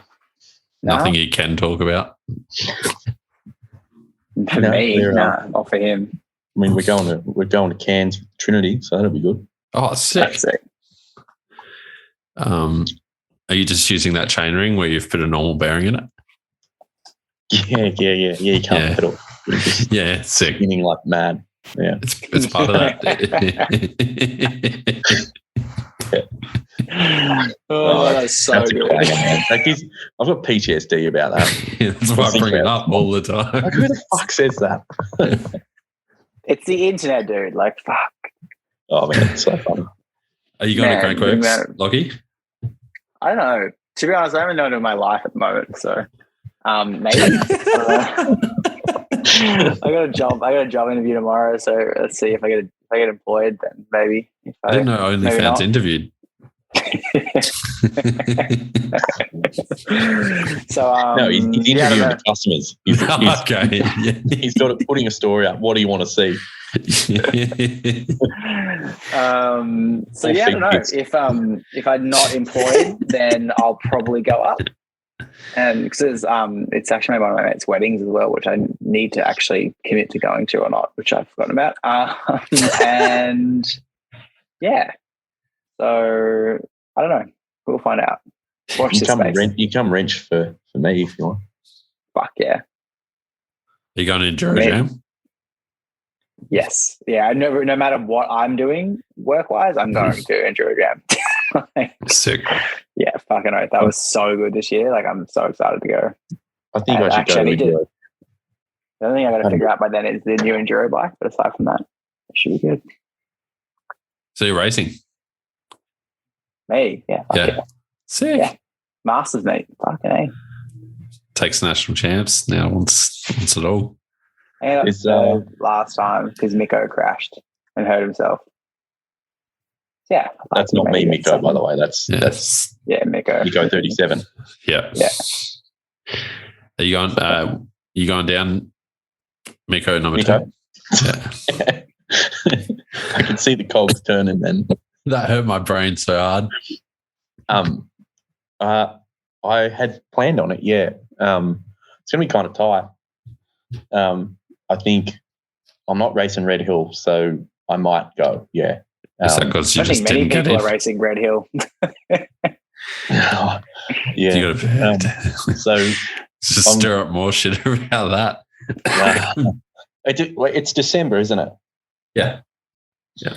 First to the 5th. Yeah. I'm waiting to see. I'd like to go to New Zealand because there's Crankworks Rotorua in there too. Mm-hmm. So I'm always a bit of a time optimist. I'm like, yeah, that'll work. And then I know how tight it gets. So I would really like to go to Enduro Fest, and it was on the calendar. But I'll just have to have a bit more of a solid look at dates and see if it's going to pan out. Because I would like to spend some time in NZ this summer because NZ's pretty sick. Did you get in? Are you going to Red Hill, Lachy? I didn't get in. I actually didn't even know that entries were on sale. And I rode with a bunch of the boys who were in the club on the Friday, and they were just like, yeah, that sucked. It wasn't the club's fault what happened. If I can get an entry, I probably will, but I don't know. I'm not bothered. I like Red Hill a lot and I ride there a lot, but then I just feel if I race there, I'll hurt myself because I've ridden there too much. I like Eaton's. I love Eaton's, yeah. Yeah. I like all of Red Hill, but yeah. There's meant to be some new tracks and stuff. They're meant to be really sick. So yeah, no, if I get an entry and if I sort out an enduro bike before then, yes. And if I don't, then no, I don't really want to race on the orange. It's a little bit too little. What enduro bike again? I'm gonna get a Rocky, is what I'm thinking. Fuck yes. Yep. Yeah, the altitude. Yeah. Mm-hmm. Everyone seems to be after Rockies at the moment. Yeah, well, Triffin got one at Shram and it's fucking sick. And with the coil on it, it feels amazing. And it comes in a sick pink colour. And then Dan, my mate, bought a alloy one last week and built that up. And that thing feels equally fucking mint with a coil because the coil nut was a bit lighter than Triffin's one. I just really, honestly, I've watched way too much of the Jank files and those bikes just look like they work really well. Like that was the big reason why. We've got, I know, like we have a lady here, Amy, and she was on a range, which is a pretty good bike. And then she got one of those altitudes. Yeah. A new range or an old range? Older range. Yep. But she got that altitude and absolutely smoked like any of her BBs. Cam Ryan, I don't know if you know who Cam Ryan is, and Geordie Pracara, like they all were on them and they froth them. Like they're such a good race bike. Yeah, I rode Howie's around. I rode Red Hill the other week and I rode Howie's just around the car park. And it felt real nice. Like you can tell, like obviously a car park test isn't everything, obviously. But it's a big you can tell a nature of a bike pretty quick. And like I think half the reason I liked it was because it fitted me. Whereas like this is a conversation itself, but obviously bikes have been going that longer, lower, slacker type thing to a point where I think it's gone almost a little bit too far. Like my Meta's a medium and I've never felt comfortable on it. Whereas Howie's Rocky Mountain's a medium and I was like, fuck man, this is really nice. On the same amount of sorry, Lockie. I was just saying, I just like the amount of it's got a good amount of tinkering. Like the only thing that's annoying, actually, I found out though, is it's UDH compatible, but only in the long setting, which upsets me because I really want a UDH. But that's a different story. Then it's got enough tinkering in the Ride 9 that I really like. But you can also, there's so much change even in the reach with that, you know what I mean, which is cool. So I don't know, it seems like there's enough you can tinker with on it without going crazy, without getting too lost. So yeah, I think they've got a lot of like I'm not a huge Rocky fan. I haven't looked into them a heap, so I'm not going to try to be an expert. But like from the little bit that I've seen is that unlike a lot of brands where they put out like all these flip chip settings and all that type of shit and just kind of good luck. They seem to be pretty thorough with kind of like explaining the differences and that type of stuff, just from the little bit that I've seen. But the manual's good, because I was looking at Maydena the other day. The manual explains it all really, really well. And then I don't know, I think like the progression and the reach kind of does go a little bit hand in hand anyway, which is cool.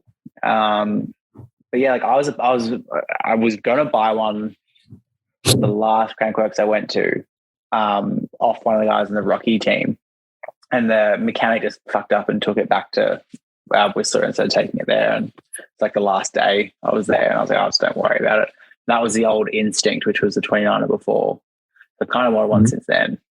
So Instinct BC, I think it was. Yeah. Yes. Yeah. And so I just want to try it. After being on high pivot, I want to be on something that's not high pivot and see how it goes. I think you'll ride it, man. Yeah. I did ride last weekend. I rode a which I was very, very impressed with, because the mate of mine whose bike it is only like 65 kilos. So with me on it, had like 70% sag, and I was still impressed. was a nuke-proof Giga. Oh, so that was it. I've always liked the look of them, and I'd ridden his around a car park before, and I was like, fuck, man, this feels really nice. Again, just because it felt like, for me, like I'm 5'8", and it felt really good. And long story short, I was over the Peninsula Way, just building a roll in with the boys for this slopestyle sort of setup that we've got. And we finished early, and we went and rode Red Hill or Eaton's. Didn't even call me, Hey? Didn't even call. I see how it is. I think I actually did message you.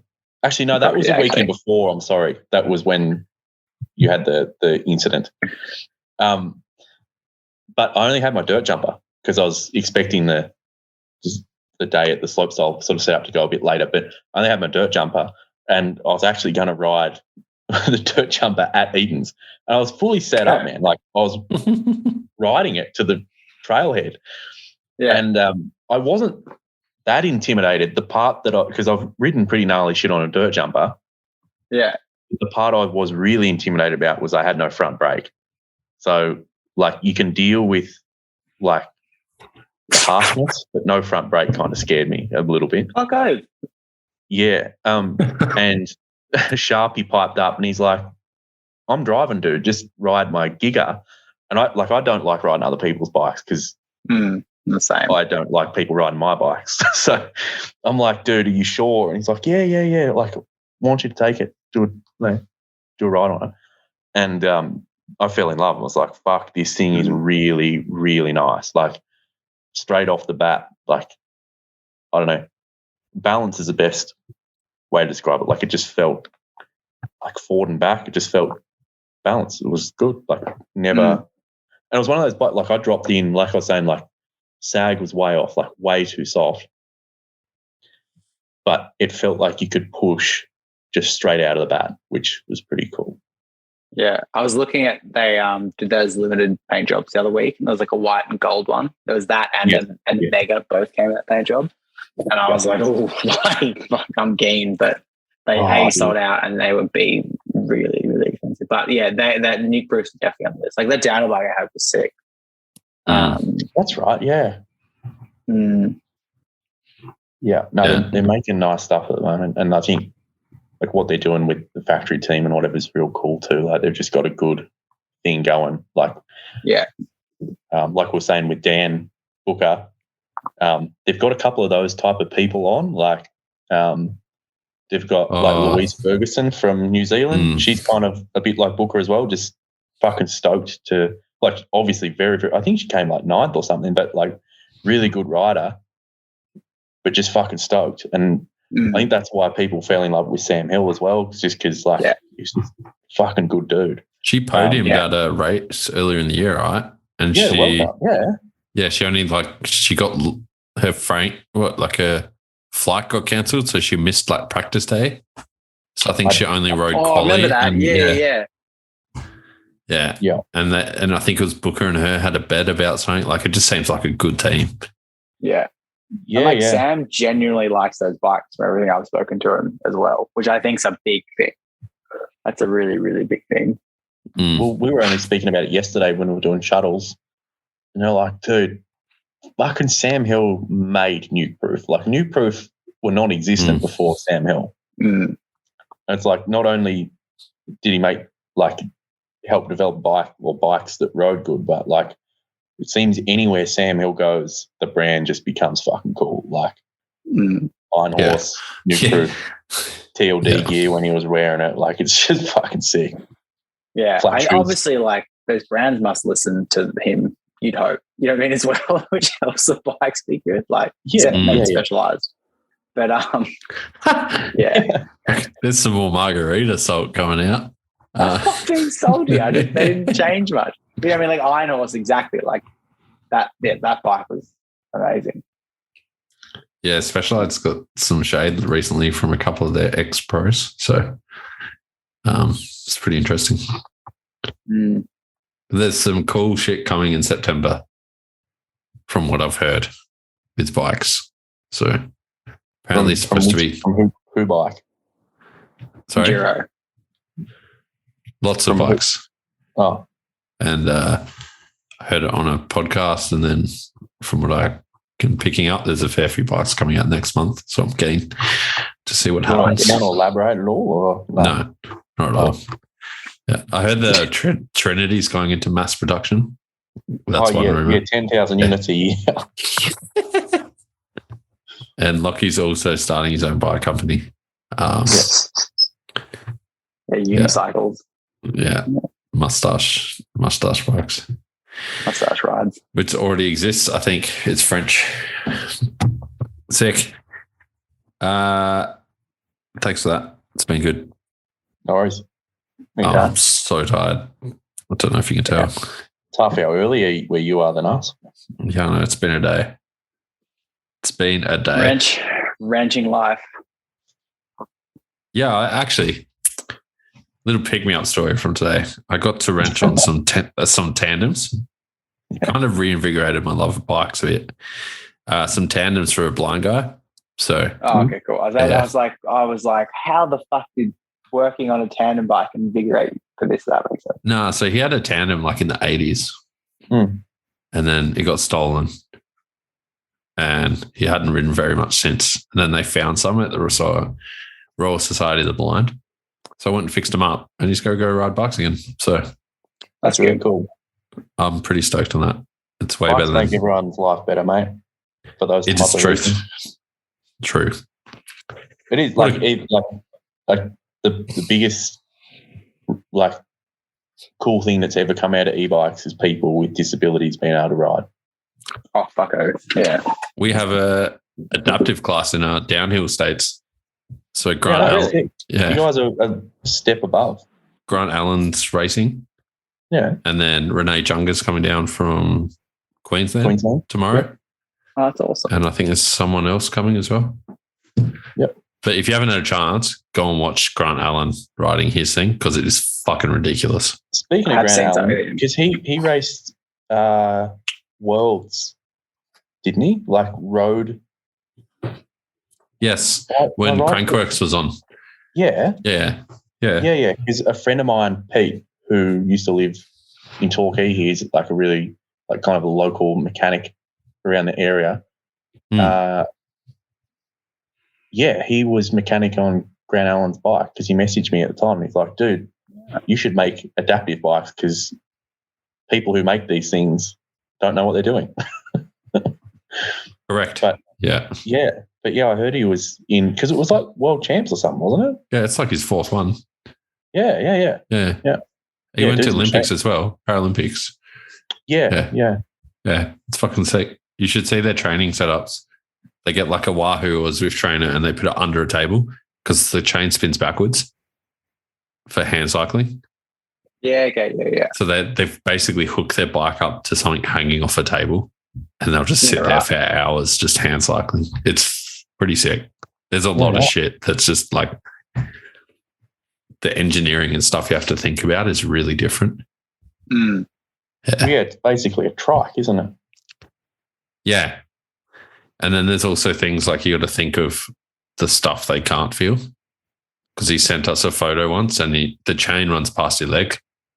Oh. You can't feel your leg, and he literally cut his leg open with the chain. Oh, yeah, right. And he only noticed it because there was blood coming around on the chain. Oh, dude. Yeah, right. Wow. And then another guy I know that does it, he third degree burnt his leg on a tyre because he couldn't feel it. Yeah, right. Tire rub, Yeah, from his tyre, like wore through skin and shit.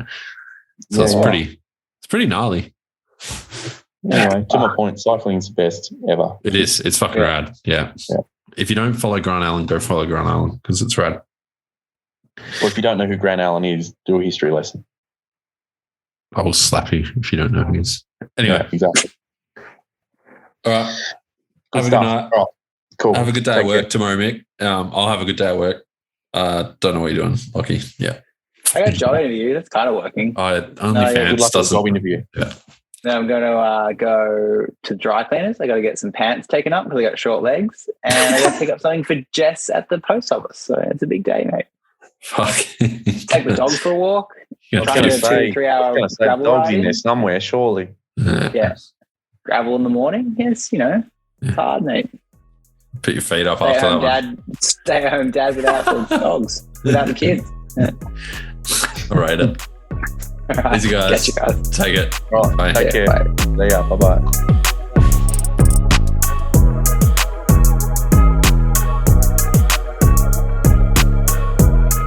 Thanks for listening to that, guys. I hope you enjoyed the chat. Super sick to catch up with those guys. As per usual, if you want a question for the next one, make sure you shoot out through Instagram or email or whatever. Shoot us a message and we'll try and answer your questions. Best one gets a $100 voucher to Pedro stuff from Lead Out Sports. We only answered this one because it was a big one and it was an epic question. So thanks to the guys for that one. Thanks to our supporters, Trek, NS Dynamics, Taylor Trails, Lead Out Sports, Franked, Dirt Surfers, Crush and Fist. If you want to support the podcast, maybe get me some speech therapy lessons because, man, I'm stumbling today. Buy some kit. Buy some stuff over on the website. If you don't want to spend money and support the podcast in other ways, share it around with your mates. Tell your nana, tell your mum, tell your dog, tell your parrot, and share it around. Go review it on whatever you're listening to this on. And thanks so much. Until next time, have a bunch of fun.